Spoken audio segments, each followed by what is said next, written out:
성경은 너희가 짐을 서로 지라고 말합니다. 우리 중에는 고통을 하나의 선물로 보지 않을 사람들도 있습니다. 어떤 이들은 그것을 허용하시는 하나님이 불공평하다고 비난할 것입니다.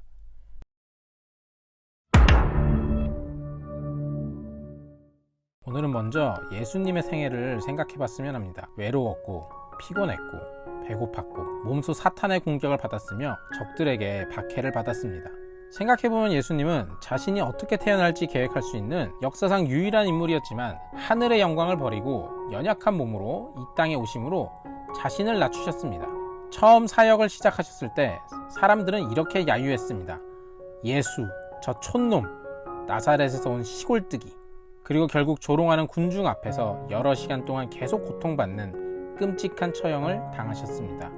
예수님의 죽음은 기독교 신앙의 기초이면서 이 땅에 오신 가장 큰 이유입니다. 그래서 우리는 예수님의 죽음을 대면하지 않고는 예수님을 따를 수 없습니다. 신기한 점은 성경의 복음서에는 이런 내용들로 가득 차 있고 사역하시는 내내 이 죽음에 대한 예언들을 말씀하셨지만 실제로는 십자가의 사건이 발생한 후에야, 그리고 제자들에게는 자신들이 꾸던 꿈이 산산조각 난 듯이 보였던 때에야 비로소 이해되기 시작했습니다. 우리가 이 예수님의 죽음을 통해 발견할 수 있는 한 가지 진리가 있습니다. 우리는 버려지지 않았습니다. 얼마나 큰 고통을 당하고 있든 홀로 고통당할 필요가 없습니다. 왜냐하면 하나님께서 오셨으며 그분은 충분히 이해하고 계시기 때문입니다.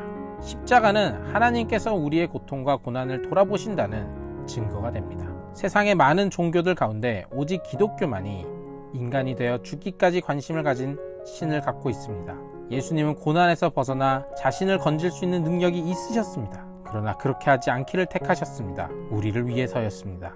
하나님은 우리를 너무도 사랑하셔서 우리를 위해 죽으시도록 그 독생자를 보내신 겁니다. 이제 이 예수님의 이야기를 전제로 우리가 고민했던 것들을 생각해 봤으면 합니다. 저 사람은 분명히 어떤 죄를 범했기에 고난을 당하고 있는 것이다. 아닙니다.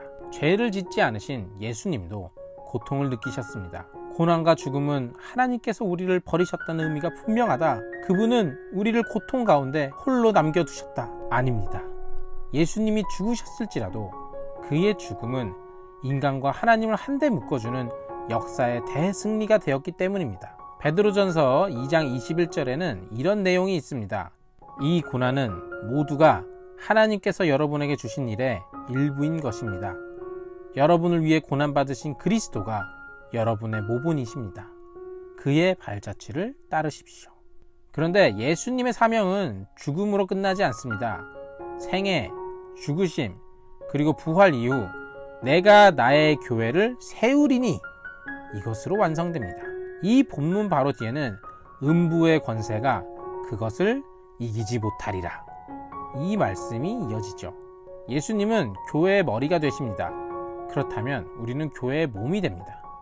예수님은 직접 기적을 행하시기도 했지만 누가복음 10장에 나온 것처럼 70명의 제자들을 파송하여 일하시기도 했습니다. 그리고 그것을 진심으로 기뻐하셨죠. 예수님의 계획은 복음의 메시지를 흠 많고 실수투성이인 인간들의 손에 남겨주시려는 것이었습니다. 그리고 당신에게 남겨주셨습니다.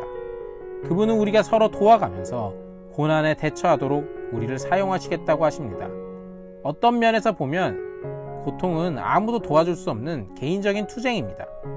그러나 한 몸이라는 개념이 주는 의미는 그 몸 안에서 개개인의 고통이 서로의 관심의 대상이 되고 치료되며 혹은 치유될 수도 있음을 뜻합니다. 신체적 고통은 한 부분이 다치면 다른 활동들을 중단하고 그 고통의 원인에 집중하도록 만들어졌습니다. 발목을 삐면 모든 고통이 발목에 집중되어 나을 때까지 치료를 받아야만 하는 것처럼 그리스도의 몸의 각 부분인 우리는 나머지 부분의 고통들을 보살피는 것을 배워야 합니다. 세상이 우리의 노력 없이는 복음을 들을 수 없는 것처럼 우리가 관심을 집중하고 치유의 대행자로서의 역할을 감당할 때 우리는 온전한 몸이 되는 것입니다. 성경은 너희가 짐을 서로 지라고 말합니다. 우리 중에는 고통을 하나의 선물로 보지 않을 사람들도 있습니다. 어떤 이들은 그것을 허용하시는 하나님이 불공평하다고 비난할 것입니다. 그러나 분명한 사실은 고통과 고난은 여기 우리 가운데 존재하고 있으며 우리는 거기에 반응할 필요가 있다는 것입니다. 예수께서 보여주신 반응은 그가 접촉했던 사람들의 짐들을 서로 지라는 것이었습니다. 예수님의 몸으로서 세상 안에 살기 위하여 우리는 예수님의 모본을 따라야 합니다. 우리는 그분의 말씀을 선포하며 정의를 위해 일하며 자비를 위해 기도하며 그리고 고통받는 자들과 함께 고통을 나눠야 합니다. 그렇게 함으로써 우리는 그리스도의 몸으로 인정될 것이며 머리 대신 그가 영광을 받으실 것입니다.